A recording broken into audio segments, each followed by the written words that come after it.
लग्नानंतर होईलच की प्रेम या मालिकेच्या पुढील भागामध्ये आपण पाहणार आहोत रम्या व वसुंधराने पाठवलेले गुंड हे पार्थ आणि काव्यावर जीवघेणा हल्ला करतात आणि त्यामध्ये काव्य ही गंभीररित्या जखमी होते आणि पार्थ तिला सावरण्याचा प्रयत्न करतो, परंतु काव्य ही बेशुद्ध होऊन कोसळते आणि तेव्हा काव्याच्या डोक्यातून मोठ्या प्रमाणात रक्तस्राव होत असतो आणि हे पाहून पार्थ अतिशय घाबरतो। तर तिकडे आपण पाहतो जेव्हा हा वकिलामार्फत आपली डिवोर्सची फाईल घेऊन आलेला असतो आणि तो नंदिनीला बोलतो, नंदिनी तुम्ही या डिवोर्सच्या फाईलवर सही करा।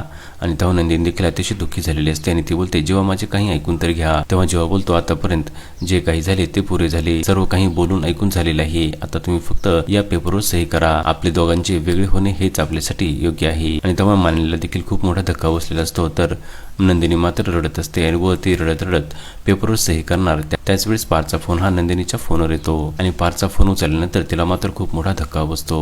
तेव्हा नंदिनी, जीवा आणि माननी अतिशय घाबरतात। आता पुढे येणाऱ्या भागामध्ये पार्थ जीवा नंदिनी काव्याला कशा प्रकारे वाचवणार हे पाहणे अतिशय रंजक ठरणार आहे।